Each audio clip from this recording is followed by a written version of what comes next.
This is the Kia EV9 2024 models, 3-row style SUV, all electric. It looks like a concept car, but here it is. You could buy it right now. I get to test drive it. I'm real excited about that. So let's jump in. I've got the Kia EV9 for just about a week, so I'm going to spend the weekend getting used to all the bells and whistles that come with this EV. Oh, look, shoot! Before performing an efficiency test while driving to Sandy Hook in New Jersey. Is it worth buying as your next car? I've been driving the Kia EV9 over the weekend, and I think the first thing that really stands out is just the design. It's that futuristic concept. You actually see it, it turns heads, it's different. You have those angular cutouts, aerodynamic design, and the color, it really pops. You have this almost blue, very shimmery tone, and that kind of goes with the futuristic look of the design.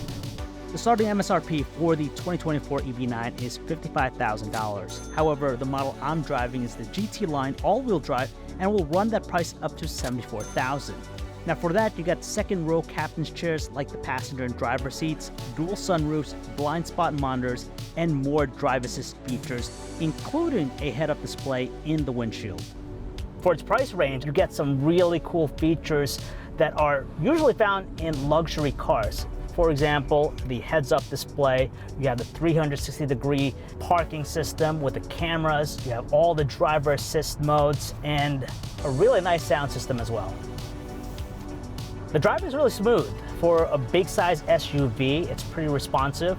The regenerative braking system, it was kind of tight at the beginning when I first started driving down New York. So every time you let go, you feel like it's slowing down already. It's kind of jarring, especially when the regen brakes are a little bit abrupt. While I was driving it, I mostly had it on eco mode. That's gonna save a lot of your power, so it's gonna give you a longer range. But I noticed that if I switch to something like sports mode, that's when you get a lot more power, more responsiveness, not only in the brakes, but also in the acceleration. So you tap it lightly and you feel it. So as far as sound goes, it's pretty quiet. Obviously it's an EV, but much like other EVs, Teslas, they have that sort of like hum to it. So as I'm driving, you'll hear it. That's probably the only thing. It's not as loud as some other EVs I tested, like the Ioniq 6, so it's a little bit more subdued, but it is still noticeable. 331. That's something I'm not gonna miss, the gas prices. Yes.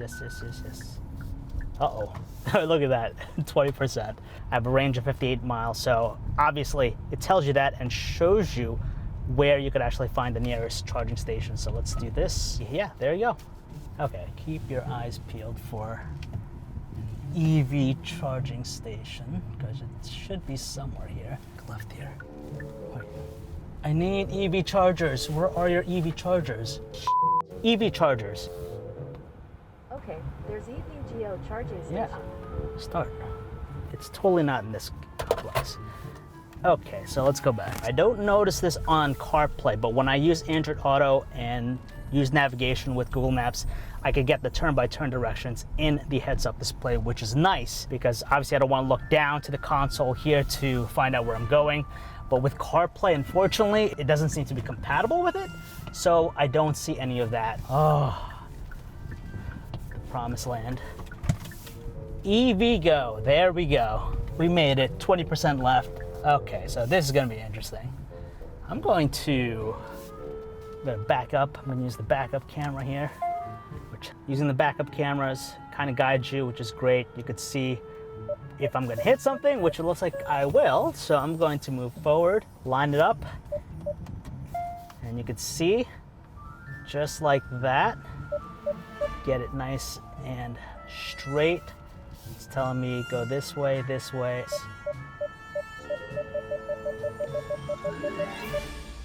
I'm here at the charging station, so now I gotta pay to charge the EV9. So I'm using this app called ChargePoint. I signed up. The nice thing about the app, it actually shows you what are the rates. So for example, today, it is Tuesday, we're in the middle afternoon, 2 o'clock, so we're gonna get a charge rate of 64 cents per kilowatt hour. That's the highest versus in the morning. From 8 a.m. to 12 p.m., it looks like it's less at 59 cents. And then the cheapest is going to be usually from midnight till 7 o'clock. That's pretty much universal from what I've been seeing so far.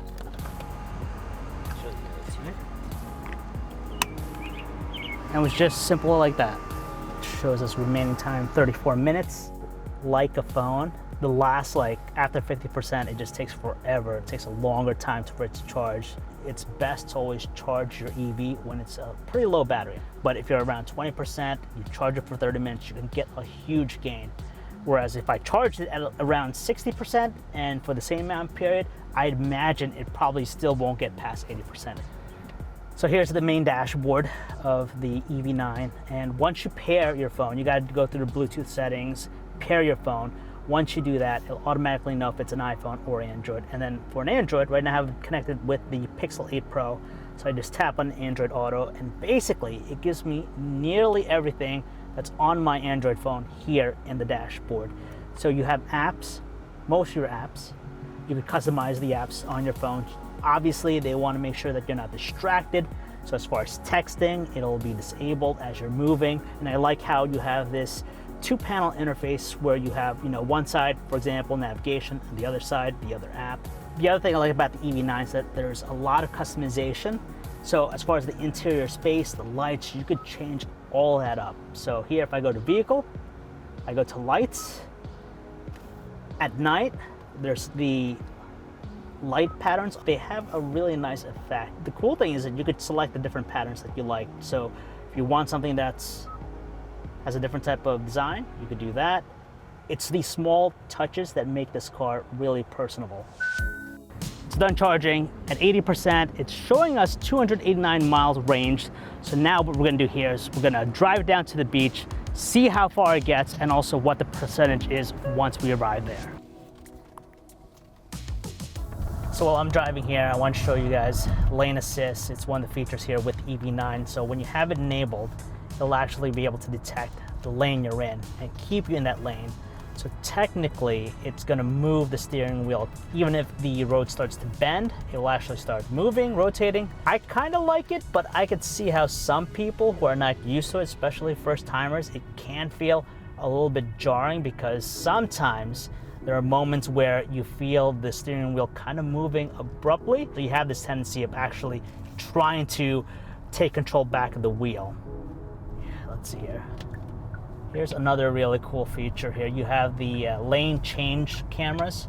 So as you're switching lanes, it'll show you a preview of your blind spot.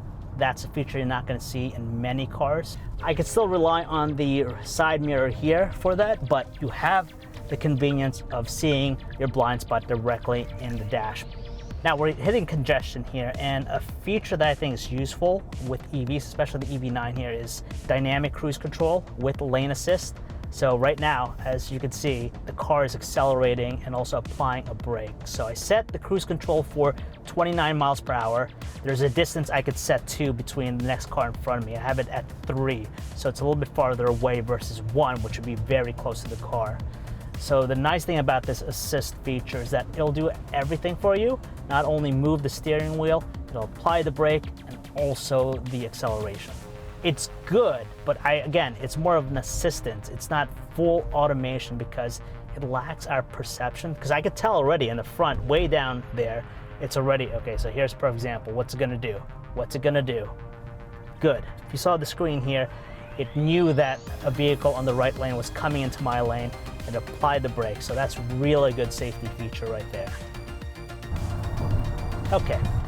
Now that we're good, the other thing I want to point out is the heads-up display. In the windshield, I can see pretty much what I see down here in the console. So it has my speed limit, it tells me also what the speed limit is of the road I'm in, the driver assist features on, and even the navigation, which is great. So I don't have to move my eyes, towards the middle here where I have the main navigation system.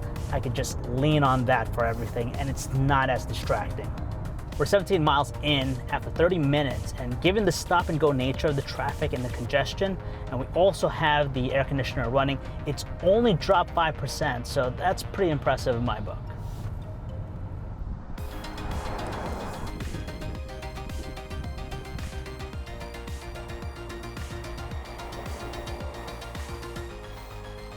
So we're about to head into Sandy Hook Beach. It's the northernmost beach in New Jersey.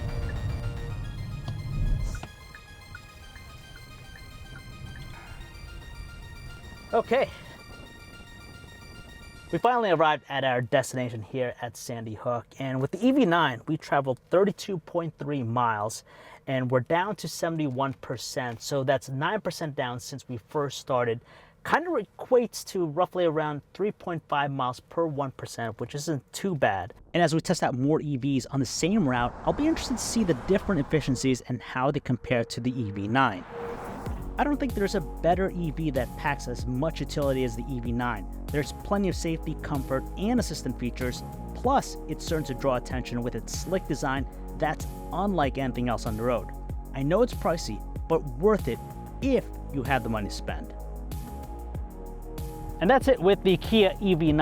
I definitely enjoyed driving this. A lot of cool features, a lot of cool tech inside, from the way it looks, the way it drives, and I gotta stress those safety features definitely make it a satisfying experience. What do you guys think? Let me know in the comments below. Don't forget to follow us on social @TomsGuide. I'm John V, and I'll see you in my next video.